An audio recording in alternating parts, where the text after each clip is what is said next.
Welcome dear students. So children, the lesson that we will be doing today is lesson number 9 from the EVS textbook, and the name of the lesson is Where Does Water Come From? So children, since the last lesson, that is from lesson number 9, we are talking about water, isn't it? Before that we talked about our village, we talked about our city and the places around us. We talked about animals, we have talked about time, etc. Now, in these next few lessons, we are going to talk about water, its importance in our life, its uses in our life, and where does this water come from. And also, we will learn more about water in the next lesson, that is lesson number 10. But in this particular lesson, we are going to talk about where water comes from, or where does water come from. Okay children, so children, we have learned that whether it is a human being, whether it is an animal, whether it is a domestic animal, a wild animal, a small animal, a big animal, all of us need water. So this is what we learned in our last lesson. We also learned that we need water for various reasons, for drinking, for cooking, for bathing, for farming, for industries. Okay, so in the previous lesson we talked about why and how we need water. In this particular lesson children, we will talk about from where you get the water. So all this water we need to drink, that we use from where does this water come. That is what we are going to learn in this lesson today. So let us start with these small exercises from your textbook. So children, whenever you start learning the lesson, always open your textbook. Now when you see the name of the video, you all know that it is the video about EVS lesson number 9, isn't it? So please open your EVS textbook and come to page number 53, where you will find this lesson. So it will be easier for you to understand. So now we have this exercise where they have asked us to choose the right answer and put a tick mark next to the proper picture. Okay. So let us start now. What and where we are supposed to put a tick mark. So the question is, what do you drink water from? So there are so many things here, and let us now decide what do you drink water from. So some of you might drink water from this glass. Okay. So let me put a tick mark here next to glass. So we use a glass to drink water. What is this thing? It is the lota, and we use lota also to drink water. Now children, lota is actually an Indian word, but it is now included in the dictionary. Okay, so in any British English dictionary, you will be able to see the word lota. Then what is the next thing children? It is a bottle, and yes, we drink water from our bottle also, isn't it? Depending upon the situation. When you are at home, you drink water from a glass. And when you go to someone's place, they give you water in a lota. You drink it like that. When you are traveling by train, you don't have a glass. You don't have a lota with you. So you drink water directly from the bottle, isn't it? Sometimes when you go to school and you go to the water room to drink the water, there you don't have a glass, you don't have a bottle, you don't have a lota also. You use the palms of your hand to drink water, isn't it? And it is a very, very unique and nice experience using your palms to drink water. Your whole face gets wet. Your shirt becomes a little wet, but we enjoy it, isn't it? And then what is the next thing? It is a water tap. So we use sometimes, like I told you, when you go to school and you have to go to the water tap, you use your palms and drink water directly from the water tap, isn't it? What about the last thing? It is a tumbler. And yes, we use water. We use to drink from the tumbler also. We use a tumbler also to drink water. So this was first question that they have asked you. What do you drink water from? Okay. Let us move on and look at the next, you can say, exercise. What is this drinking water stored in? So the water that you drink from a glass, the water that you drink from a bottle, the water that you drink from lota, where is it stored? So yes, it could be stored in a jug, it could be stored in a pot, okay, it could be stored in this kind of plastic container. You can say you can store it in a steel drum. Sometimes this kind of pot with a tap, sometimes it is big earthen urn, and finally in this kind of tanks also. Okay, so where is all this water stored? So if you want to drink water from a glass, then you take a jug and you pour out the water into the glass. Okay, so the water in the glass could be stored in a jug, the water in a lota could be stored in the matka or in the earthen pot. All right, the water in the bottle could be stored in this plastic container. So we use all these things, either made of plastic or made of clay or made of steel or made of cement, in order to store this drinking water. Now children, let's move on and let us see from where this water might have come. So you have a glass in your hand and you have a bottle in your hand. You drink water directly from the glass as well as the bottle. But have you ever wondered where this water comes from? So you will say yes, the water comes from the tap. But then the tap does not do any magic. The tap is connected to pipes and it is connected to some place. So what is this place? Where does this water come from? So it could come from wells. Okay, this is a well. Have you seen this kind of a well? When you go to your native place, that is when you go to your gaon, you might be able to see this kind of a well, in which you will see people putting a bucket and they draw out the water.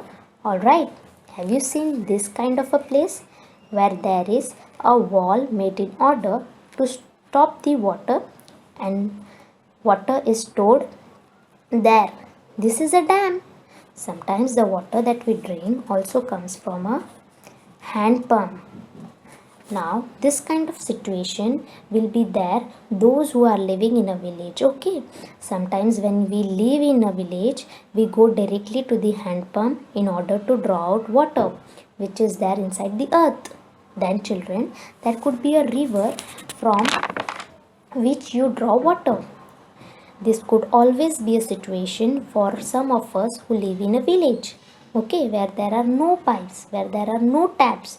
So you get water directly from the river, or you could have the big sized, you could have big size tanks from which you get water.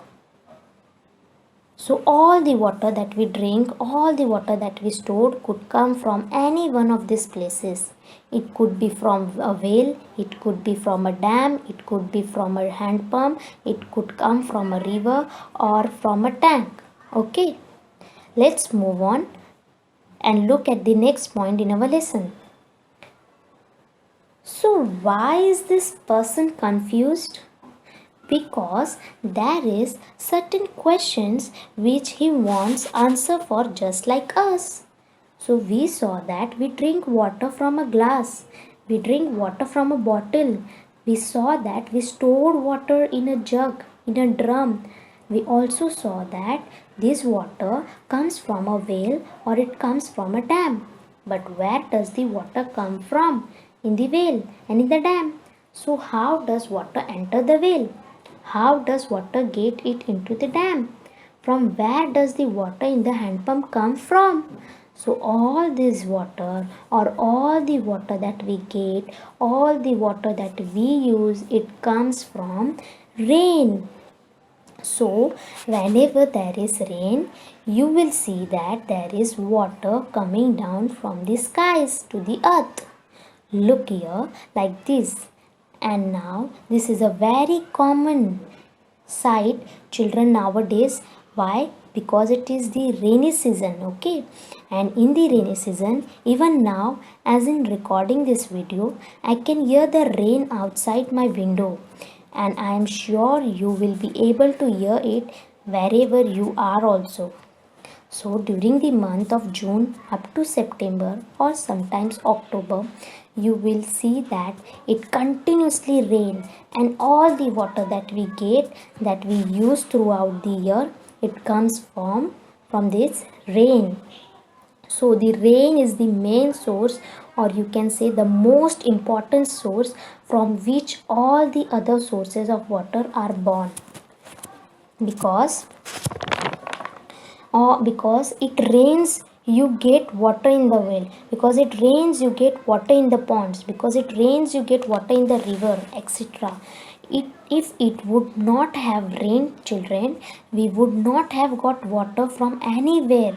Okay, so you will see that when it rains, people get water, the plants get water, the animals get water to drink, everything around you becomes green, isn't it? So we have seen this change happening in the rainy season, all right? So when it rains, what happens is some water flows over the ground and it gives rise to rivulets. Now children, what is a rivulets? It is a small, you can say, portion of water on the ground. So it is not like a river which is big, okay? You can say it is smaller than a river and smaller than a stream. So this is a rivulet. So whenever you walk on the road and whenever it is raining, you will see small lines of water coming to you, isn't it? Those are rivulets. Okay, so sometimes you will see streams that is bigger than the rivulets. You have streams are bigger in size as compared to the rivulets. Bigger than the rivulet, you have rivers. Okay, we all have seen rivers and we have heard about the names also of some rivers. For example, Ganga, we know about Yamuna, Saraswati, Godavari. You must have or at least heard about these rivers. Okay, so when water falls to the ground, some rivulets are formed like this. Some streams are formed, some rivulets are formed, okay, and then some rivers are formed. Okay, now what happens in the plain area? You will see all these things, rivers, rivulets, streams, etc. But suppose it is a slope like this, and suppose it rains in the slopes, so what will happen? The water will flow like this in the slope, and it will get collected in such a place, and we call such places as lakes. If it is smaller in size, we call it as pond. Okay, so this is how rainwater is collected, either in rivers or in streams or in ponds or in lakes. Sometimes what happens, children, during the rainy season there is lot of rain and river becomes full, and what happens, this river water, it goes and joins the sea. So the water we cannot use anymore. So what we do is we make a kind of a wall on the river. Can you see here? There is the river behind, that is the river, and we have made a wall. And what happens because of this wall? The water is not wasted, and during the summer season or during the season there is no rain, when there is no rain, that time what we do, we open the gates of these dams. Can you see here? Look, the gates of the dam have been opened. and then this water is sent to the people via canals, via pipes, etc. So sometimes a flowing river is blocked by building a wall, and this is called as a dam. Okay, and when do we use dams? We use dams when it doesn't rain. That time you can use a water from these dams. Okay, sometimes what happens, children, when it rains a lot, when the rain is very heavy, when it rains very heavily, the water flows all away. Okay, the water flows away. Okay, with a lot of pressure, you will see that the water flows away. But when the rain is little less, that is less intense rain, heavy rain, what happens is, that is less intense rain, less heavy rain, what happens is the rainwater, it seeps into the ground and it's get collected under the surface of the earth. All right, now children, sometimes you will see that in cities everywhere there is concrete. Okay, so there is no place for the rainwater to seep in. This is called as seeping. This is called as slowly entering into the ground. But that is not possible in cities like Mumbai, in Pune, because everywhere there is concrete. Okay, so if there is earth, if there is soil, only then their water can seep. So what happens, even when there is very less rain, the water flows away. Okay, so when this water goes and gathers into the ground, it is called as groundwater. So how do we get this groundwater then? So we dig wells sometimes, and sometimes we make use of these hand pumps. So look how the hand pump is working. Okay, have you seen a hand pump ever? Now, if someone of you are living in a village, you must have definitely seen a hand pumps. But for most of us who live in cities, seeing a hand pump is little difficult. So you can see here there is a water under the ground. Look, this is ground water. When it has rained, this water has seeped into the ground like this, and it is collected there, and we are using hand pump in order to pull that water out and used it for us. So we have hand pumps also, all right, to use the water which is collected inside the ground, which is called as groundwater. Now children, you will see bore wells also. Bore wells means they have these big trucks or machines which dig a deep hole in the ground. Okay, into the ground, and from the deep hole we draw out the water which is collected, that is groundwater. Okay,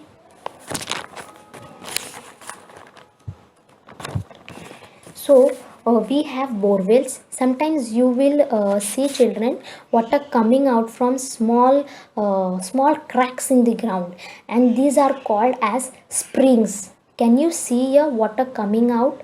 It is not flowing, it is coming out from somewhere, but it is coming out from a particular place. So this is spring. Okay, sometimes this spring are also hot water springs. Now this is a picture of a place called Vajreshwari, and this place is very close to Mumbai.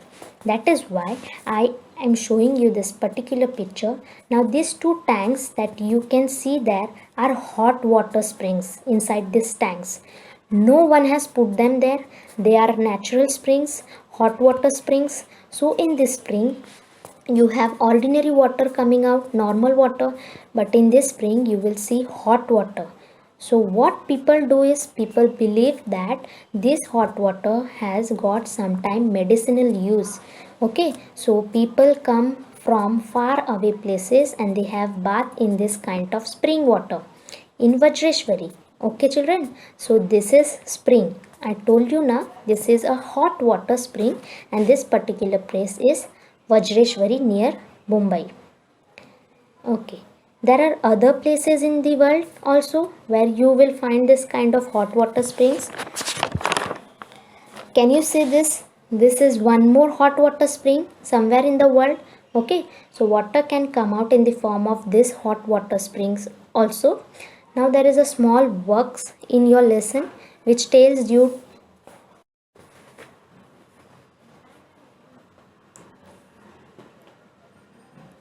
Now there is a small box in your lesson which tells you, do you know where a spring comes from? So we just saw how a spring comes out of the earth, and we also learned how this rainwater gets into the earth.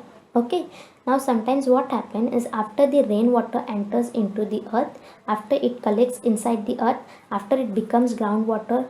Now look here, let me show you this picture. The idea will become clear to you. Look now, all this water is there, it is collected, we are pulling it out using a hand pump. But suppose there is a crack here in this earth, suppose there is a crack, what will happen? The water will automatically come out without the hand pump, and that is why we use spring like this. Okay, so so how are springs formed? Rainwater sips into the ground. It sips in deep into the ground through cracks in the soil and through rocks even under the ground. It flows from a higher level to lower levels. This groundwater comes out of a ground in some places, and we called it as springs. So you can see here the water and you can see the spring here. Okay, so this is how springs are formed. I also showed you other pictures in order to understand how springs are formed. Okay children, now let us move on and let us talk about the sources of water. So sources of water means, in the beginning we saw we get water from the wells, we get water from the dams, etc. So these are called as the sources of water. Now sources of water could be natural sources. Okay, natural sources, for example, we have oceans, ponds, lakes, rivers, streams. No one has built them. Has anyone built them? No. God or nature has put them there naturally.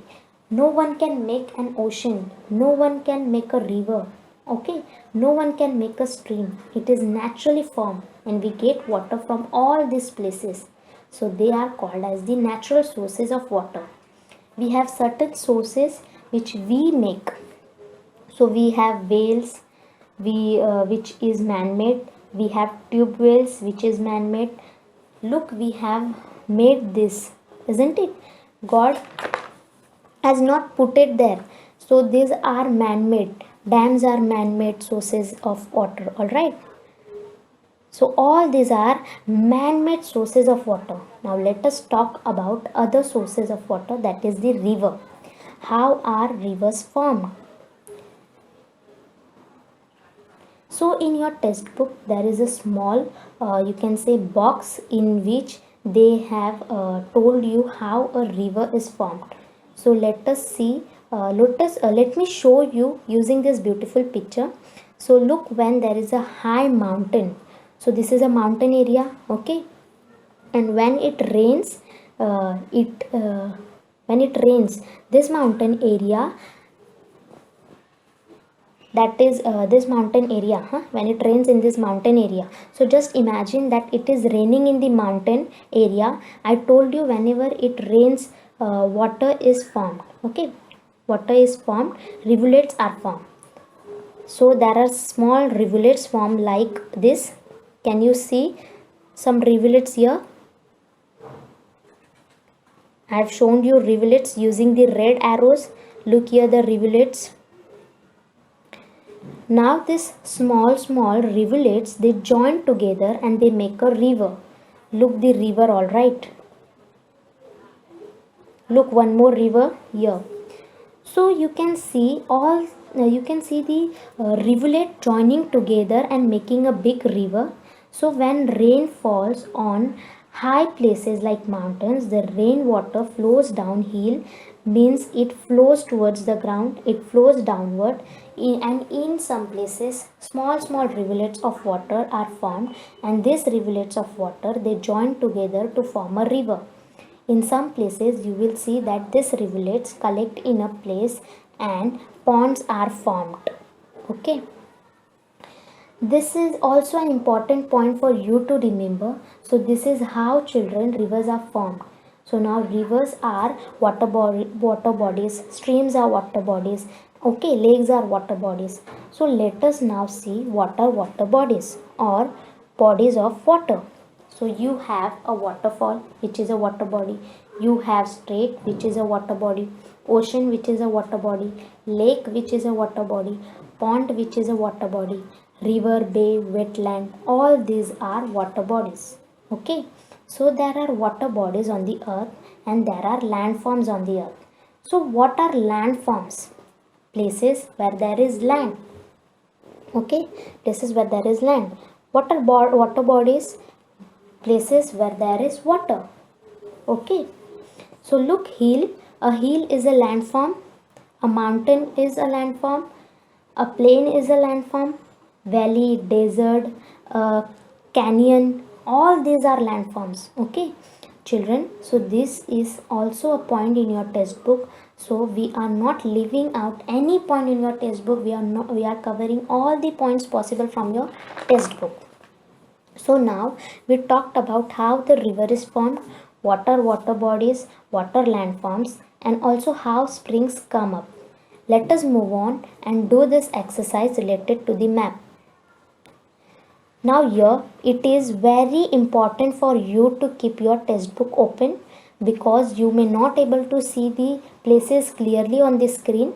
Okay, so if you keep your textbook open, you will be able to see the places very clearly. So let us understand a little bit more about the water bodies in the place where we are living.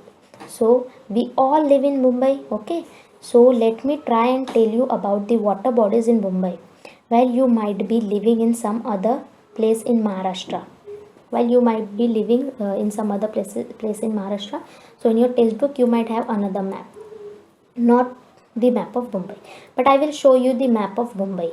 You can find out from the map which is there in your textbook and try to answer the questions like I am going to answer the questions now. So write the name of the sea to the west of Mumbai in the box. So this whole thing is Brihan Mumbai, where there is Mumbai city and where there is Mumbai suburban. Okay. So those whole things in greenish color is Brihan Mumbai. So they are asking you to write the name of the sea to the west of Mumbai. So which is the sea? It is the Arabian Sea. Okay, it is the Arabian Sea. Can you see here the name Arabian Sea? Okay, write the names of two hills in our district. Our district means in which we are living right now, Mumbai. You will look at the map in your textbook. Okay, so write the name of two hills in our district. So you have the Kanheri Hills and you have the Trombe Hills. So you can see here this brownish patch. This is the Kanheri Hills and this brownish patch, small patch here is the Trombe Hills. So what are the names of two hills? We have Kanheri Hills and Trombe Hills. Moving on, there is a very important river in Mumbai called as a Mithi River. So look, this is a Mithi River. Okay, can you see the arrow here? This is the Mithi River. Okay, I have used arrow, red color arrow. Look here, this is a Mithi River. This is the course of Mithi River. It begins here and it flows and it joins the Mahim Creek. Brihan Mumbai has several creek on all the sides. Draw a box around the name of the largest creek. So which is the largest creek, children? It is the Thana Creek. Can you see here the Thane Creek, or we called it as Thane Creek. And they also asked you to draw a box around the names of the lakes in Brihan Mumbai. So which are the lakes in Brihan Mumbai? Let us try to draw find at least 2 or 3 lakes here. So we have look here the Tulsi Lake, we have the Vihar Lake and the Pavlik. Okay, Pavlik. Okay, so this is about the questions about the map. Now we will move on and start doing the last part of our lesson. There we will talk about water is important for us, how it is important. So I have used a simple picture for your textbook, from your textbook. So look, there is a boy here. Let him name as Raju. He has got one bottle of water. So he has got a glass full of water, isn't it? Now remember, the quantity of water in the bottle will be the same. So that means the water is the quantity of the compared, okay, this bottle, and think that this bottle or this water bottle is all the water that Raju has. Okay. Now Raju joins by his friend Rohan. Now Raju has give some water to Rohan. So now Raju will give water from the bottle, and you can see the water in the bottle is become half now. Okay, but you will also see that our friend Raju is getting less water. Look, the quantity of water in his glass is less, isn't it? Now our friend Raju and his friend Rohan are joined by 3 more of their friends. And look, water in Rohan's glass is also less. Okay, now they are joined by 3 more friends, that is Geeta, Radha and Sita. And water in the bottle is now over. So you have 3 more girls joining Raju and Rohan, Geeta, Radha and Sita. And look at the bottle. The bottle is empty now. And look, now his friend Rohan is very sad, because now Rohan has got very little water, isn't it? Look, Sita has also got very little water. So what do you learn from this lesson, children? That the water we have is limited, and when the number of people go on increasing, we will keep getting less and less water. So what should we do? We should try to save the water. So you should turn off the tap while you're brushing your teeth. You should use less water to have a bath. You should turn off the tap when you are applying soap. So there is no need to keep the water running and applying soap. You have to turn off the tap after washing your hands, while brushing, etc. And you should not flush tissue paper or waste into the toilet. What will happen is toilet will get stuck, and then you will require more water. So this is how, children, you are supposed to save water. And also remember that you should try to collect rainwater also. Why you need to collect rainwater? Because look, there are 2 places in India. Okay, one is Mosinram. Okay, one is Mosinram and the other one is Chirapunji. Now this Mosinram and Chirapunji are places which receive too much of rainfall. That is, they get the highest rainfall in the world. But so, what do you think? They must be having enough water. They get so much rain, isn't it? But children, during the summer season, these places, they have shortage of water. So what are we supposed to do? We are supposed to save this rainwater. Use techniques in order to save this rainwater. Look, this is a place called Konkan in Maharashtra. In Konkan also there is enough rain, heavy rain. But in Konkan also you will see that during the rain and during the dry season, during the summer season, these people have water shortage. Okay, so children, what we have to do? We have to save the rainwater. So children, now let us look what we have learned today in this lesson. All the water we get is rainwater. Okay, all the water we get, that is from rainwater. Rivers, lakes and springs are all formed because of the rain. Next we learn that river starts in high places like mountains and flow downhill. And it is necessary to collect rainwater. Okay, otherwise Like Konkan people, how they are facing water shortage, we will also we will also face like that. So that's why we need to collect rainwater. Okay children, that's all for today. I hope you have understood this lesson very well. Thank you.